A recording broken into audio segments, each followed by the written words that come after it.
Are you tired of sending out the same report over and over and over, day after day, or maybe 3 days a week, or every Monday morning at 8 a.m.? First thing, oh, I got to make sure I'm not late. I got this report has to be out at this time at every day or at a specific interval. So in today's video, I wanted to show you how we can use the free connectors in Power Automate to automatically send um, our data out to whatever we're trying to do. Yeah, so bear with me here. We have a reoccurrence that runs on Monday, Wednesday, and Friday of every week. So what do we need now? We need to get the data. So SharePoint is a free connector. So we are going to connect to SharePoint and we're going to get items from a list.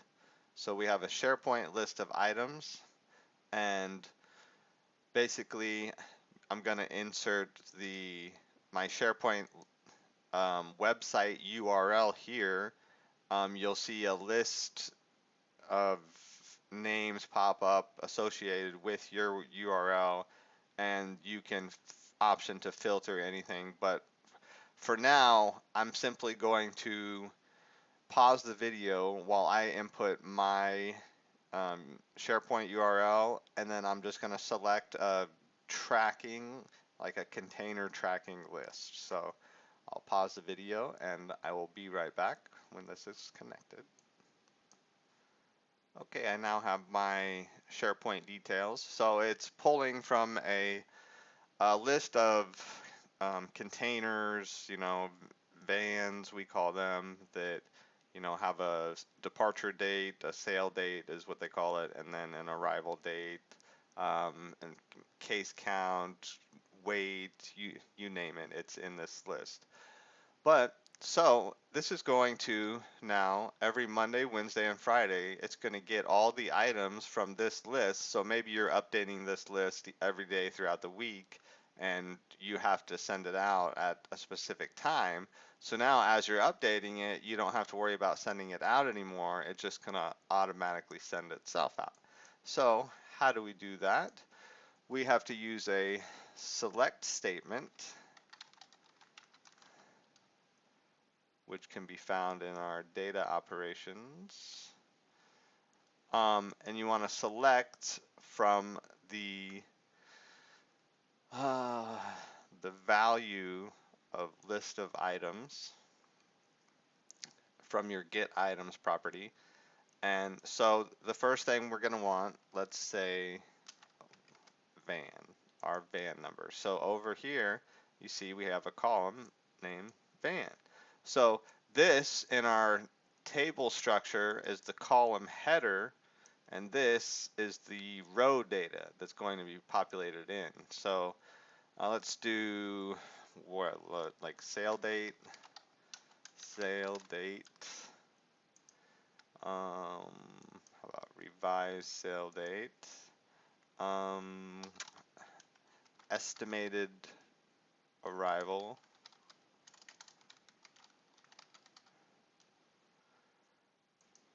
and we will use estimated arrival. And then how about, I think we have cases in here somewhere. Yes, cases. So we can do case count. Cases. Okay. So now we have our select statement. We can use to make an HTML table. So again, that's in the data operation. Create HTML table. We are simply going to use the output of the select statement. So that's selecting, saying, hey, make us an HTML table that uses this data structure. So if we do it like this, let's send ourselves an email. What am I looking for? Send email. send an email, the V2 connector. So let me add my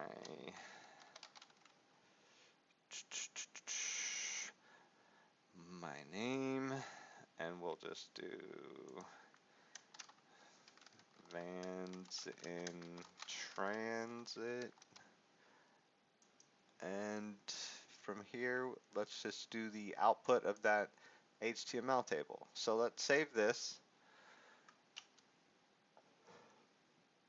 And this now should give us the data that we want. It gives you a warning when you use SharePoint. If your list gets too big in SharePoint, it won't work correctly. So then you'll have to start using the filters and stuff. And there's other ways around it. So don't worry about that.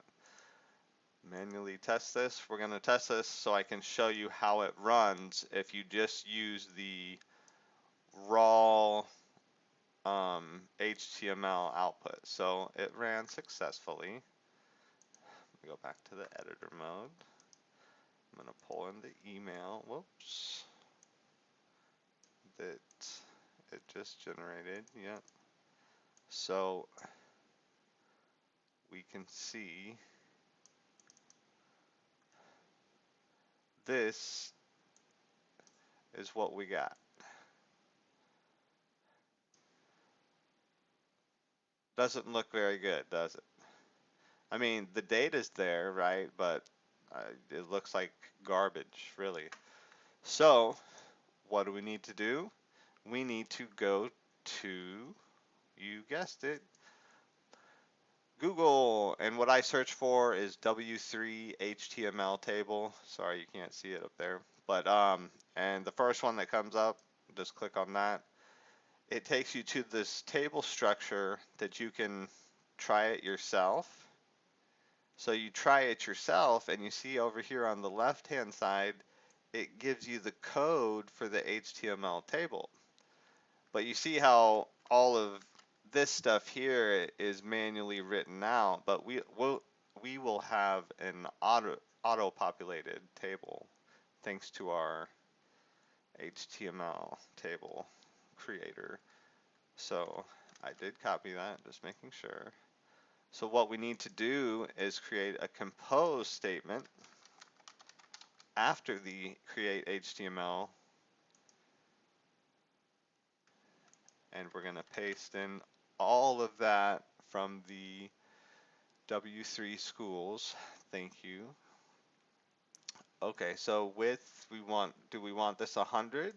Well, let's make it, I don't know, 70% of our screen, the width of our screen. So when the email gets, the table will either be 100%, you can make it 70%, 50%, 25%. So this allows you to select how big the table is going to be. And see the start of that table tag all the way down to the end of the table tag. Just delete that because that's the table that we're going to add in from our create HTML table. And then this will simply be our